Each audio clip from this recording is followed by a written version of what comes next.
ದೇಶದಾದ್ಯಂತ ಪೌರತ್ವ ಕಾಯ್ದೆಯ ವಿರುದ್ಧ ಪ್ರತಿಭಟನೆಯ ಕಾವಿರುವ ಸಂದರ್ಭದಲ್ಲಿ ಪುತ್ತೂರು ತಾಲೂಕಿನ ನೆಟ್ಟಣಿಗೆ ಮುಡ್ನೂರು ಗ್ರಾಮದ ಪಂಚೋಡಿ ಎಂಬಲ್ಲಿ ಸ್ಫೋಟಕ ತಯಾರಿಕಾ ಘಟಕ ಪತ್ತೆಯಾಗಿದೆ. ಕೋಮುಗಲಭೆ ನಡೆಸುವ ಉದ್ದೇಶದಿಂದಲೇ ಅಲ್ಲಿ ನಾಡಾ ಬಾಂಬ್ ತಯಾರಿಸುವ ಷಡ್ಯಂತ್ರದ ಬಗ್ಗೆ ಬಲವಾದ ಶಂಕೆ ಇರುವುದರಿಂದ ಪ್ರಕರಣದ ಸಮಗ್ರ ವಿಚಾರಣೆ ನಡೆಸಬೇಕು. ಸ್ಫೋಟಕ ತಯಾರಿಸಲು ಆಶ್ರಯ ನೀಡಿ ಸಹಕರಿಸಿದ ಮಂದಿಯನ್ನ ಕೂಡಲೇ ಬಂಧಿಸಬೇಕು ಎಂದು ಎಸ್ಡಿಪಿಐ ಕ್ಷೇತ್ರ ಸಮಿತಿ ಅಧ್ಯಕ್ಷ ಕೆಎ ಸಿದ್ದಿಕ್ ಅವರು ಆಗ್ರಹಿಸಿದರು.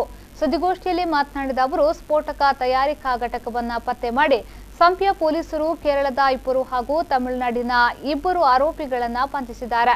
ಪೊಲೀಸರ ಈ ಕಾರ್ಯವನ್ನ ನಾವು ಶ್ಲಾಘಿಸುತ್ತೇವೆ. ಸ್ಫೋಟಕ ತಯಾರಿಕಾ ಘಟಕ ಆರಂಭಿಸಲು ಆರೋಪಿಗಳಿಗೆ ತೋಟದ ಮಾಲೀಕ ಹಾಗೂ ಸ್ಥಳೀಯರು ಸಹಕರಿಸಿರುವುದರಿಂದ ಈ ಬಗ್ಗೆ ಸಮಗ್ರ ತನಿಖೆ ನಡೆಸಿ ತಪ್ಪಿತಸ್ಥರೆಲ್ಲರನ್ನ ಬಂಧಿಸುವ ಕೆಲಸವಾಗಬೇಕು. ಮುಂದಿನ 10 ದಿನದೊಳಗೆ ಬಂಧಿಸದಿದ್ದಲ್ಲಿ ಪ್ರತಿಭಟನೆ ನಡೆಸುವುದಾಗಿ ಎಚ್ಚರಿಸಿದರು.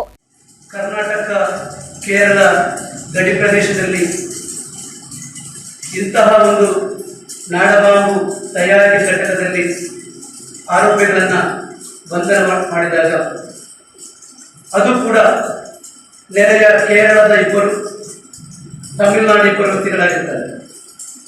ಅದರಲ್ಲೂ ಒಬ್ಬ ಕಣ್ಣೂರಿನ RSS ಕಚೇರಿಯಲ್ಲಿ ಬಾಂಬ್ ಸ್ಫೋಟನದ ಒಬ್ಬ ಆರೋಪಿ ಆಗಿರ್ತಾರೆ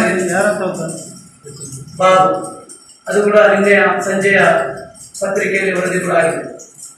ಇಲ್ಲಿ ನಾವು ಹೇಳ್ತಾ ಇರೋದು, ಈ 4 ಬಂಧಿಸಿದ್ದಾರೆ. ಆದರೆ ಆ ಸ್ಫೋಟಕ ಸಾಮಗ್ರಿಗಳು ಇದ್ದಂತಹ ಆ ಮನೆಯ ಮಾಲೀಕರಾಗಲಿ ಅಥವಾ ಈ ಕೇರಳದ 2 ತಮಿಳುನಾಡು 2 ಮಾತ್ರವಲ್ಲಿದ್ದದ್ದು, ಸ್ಥಳೀಯರ ಕೈವಾಡವಿಲ್ಲದೆ, ಸ್ಥಳೀಯ ಆ ಮನೆಯ ಮಾಲೀಕರ ಸಪೋರ್ಟ್ ಇಲ್ಲದೆ, ಅವರ ಅನುಮತಿ ಇಲ್ಲದೆ ಇಂತಹ ಒಂದು ಕೃತ್ಯ ಅವರ ಮನೆಯ ಅಂಗಳದಲ್ಲಿ ನಡೆಯಲಿಕ್ಕೆ ಸಾಧ್ಯವಿದೆ. ಈ ಸಂದರ್ಭ ಎಸ್ಡಿಪಿಐ ಪುತ್ತೂರು ವಿಧಾನಸಭಾ ಕ್ಷೇತ್ರ ಸಮಿತಿ ಉಪಾಧ್ಯಕ್ಷ ಇಬ್ರಾಹಿಂ, ಕಾರ್ಯದರ್ಶಿ ಅಬ್ದುಲ್ ಹಮೀದ್ ಹಾಜಿ, ನೆಟ್ಟಣಿಗೆ ಮುಡ್ನೂರು ಗ್ರಾಮ ಪಂಚಾಯತ್ನ ಸದಸ್ಯ ಸಂಶುದ್ದೀನ್ ಮೊದಲಾದವರು ಹಾಜರಿದ್ದರು.